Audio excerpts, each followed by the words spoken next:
So the Kansas City Chiefs have won back-to-back Lamar Hunt trophies. They will play for the Lombardi Trophy 2 weeks from today, and this was just a complete team win. Offense and defense played well. Let's get into it, and let's talk about what happened. I thought that early on, the Buffalo was able to have some success, but it really wasn't through designed plays that were well. It seemed like a lot of it was just sort of Josh Allen and the offensive line kind of just making stuff happen. I think this play is a great example of that, where it's going to be a 3rd down and 3 situation, and it's man coverage the Kansas City Chiefs are in, and for Josh Allen, I think it just does so much, the fact that he can run with the football. And it hasn't been as big of a deal this year as it has been in previous years, but it definitely mattered at times, and this is a really good example of that. Watch, Allen's going to take the snap right here, and there is going to be pressure. I mean, his right guard gives up some pressure. So to everyone who just says it's the offensive line, not that many people say it, but some do, it's not the case. I mean, sometimes there's pressure, and Allen is still able to find a way to make something happen,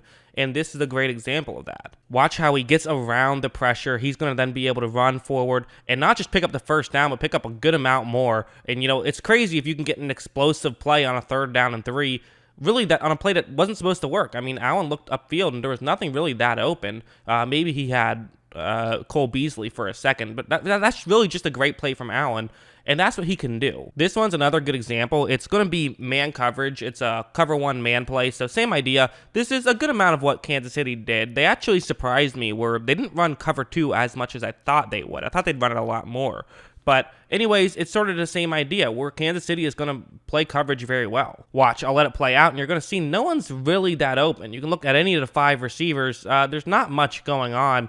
But the thing is, look at how long it took. That was 5 seconds from when I paused it here, and Allen still isn't under pressure. He had to move around a little bit, but he's pretty good. This offensive line is really good in pass protection, and Allen knows how to navigate the pocket, so his slight movements were able to give him much more time. The play continues. Allen eventually hits someone. That was over 7 seconds, and usually when that happens, it's because someone gets outside the pocket and they're able to, scramble around, maybe even break a tackle. That's how those 7+ second plays happen. That was almost just straight up 7 seconds of him in the pocket being able to make a play. He eventually had to move, but that's just an unbelievable play. But I think it also kind of goes to show why there was some inconsistencies early on with Buffalo, is just the fact that, yes, they had some good plays, but it wasn't necessarily great designs, and you would rather you're just good plays happening because of good designs. Like on this one, for example, this was a huge play. Buffalo trying to make it a 1-score game with only 20 seconds left in the half, and what's going to happen is that really this is designed for a tight end Knox to run underneath. You have a couple of receivers run deeper routes, and then you're going to try and throw it and hit Knox. That's the way it works. But for one thing, watch how there's pressure, and Allen probably didn't have to drop back as far as he did. It takes a bit long to get there, and I paused it here. I mean, as you can see, there's just a swarm of Kansas City Chiefs players because they're so good in man coverage of, even if it's man, they find a way to run up and make the play. It was really just, it wasn't a horrible concept from Buffalo. It really wasn't. Just Kansas City was all over Buffalo,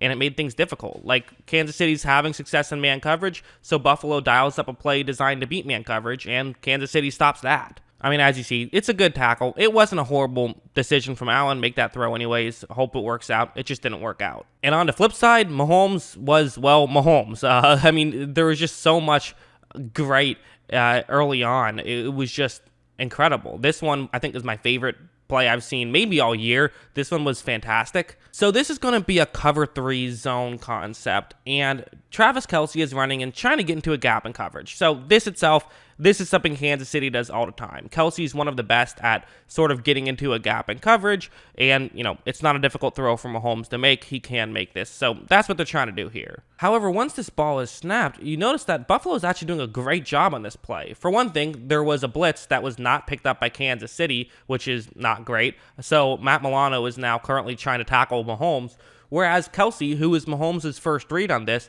is not open right here since there's a Bills defensive player right in front of him. So this is a disaster right now. So think about it this way. If you're Travis Kelce, what would you do, assuming that there isn't pressure on Mahomes? If Mahomes was just sitting in the pocket, what would you do? Probably run over the middle, right? There's definitely some room over the middle where if Kelce was there, then Mahomes can make that throw. Obviously, the issue is that Mahomes kind of has to make this throw now, and he doesn't know where Kelce is going to go. But Mahomes' logic on this one is just, I'm going to throw it to the gap and coverage over the middle. And if Kelsey reads it and he makes the same read I do and we get this first down, cool. If he doesn't, it'll probably fall incomplete because he's going to throw it a little bit lower, so that's all good. Either way, it's better than a sack, so Mahomes is totally comfortable making this kind of throw, and I just think that that's super smart. And as you see, he makes the throw, and Travis Kelce makes the grab. Just an incredible play. I mean, you know, it's incredible. And then this one really felt like the dagger. It essentially was, honestly, where Josh Allen, you know, the Bills still have a chance here. There's 13 minutes left, down 16, so not a huge chance, but, you know, it's 2 scores if you get 2 touchdowns and 2-point conversions. Not easy, is possible.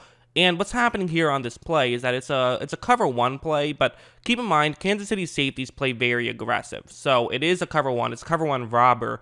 And typically, the way this play works is this is actually not a bad play concept against this type of coverage for Kansas City. You have your inside receiver who's running, and both receivers are running slants. The inside receiver will kind of take away the strong safety, which usually means you have a complete one-on-one matchup on the outside, and it usually is a pretty low-risk play, actually, because the chances of this not working out are possible, but just not high. But watch what happens right when this play starts. So first, it actually looks like the slot receiver, Cole Beasley, was more open on this play. But again, that's not Josh Allen's read. I do think he probably should have thrown it there. I think that's a play he could have figured out how to make. But instead, he wants to throw it to John Brown. That's what he wants to do pre-snap. So I'm not going to kill him for that. And again, there's no separation here. But usually what the worst case scenario is just an incomplete pass. And so it's not the end of the world.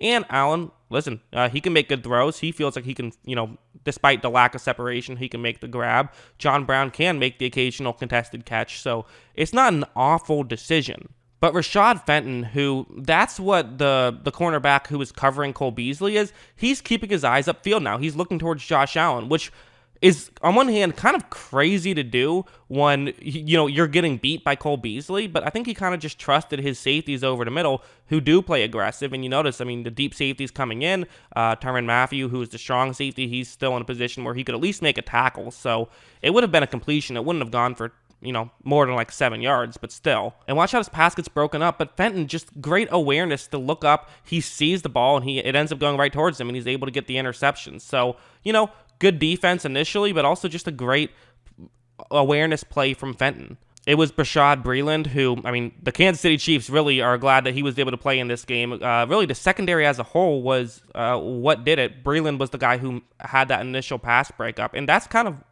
what this game was in a lot of ways. It was the secondary, just, I mean, same thing with the first time these two teams played. The secondary was able to dominate the Bills' wide receiving core. That ended up being the difference. So yeah, that's what I think. I hope you guys enjoyed this video, and of course, as always, thanks for watching.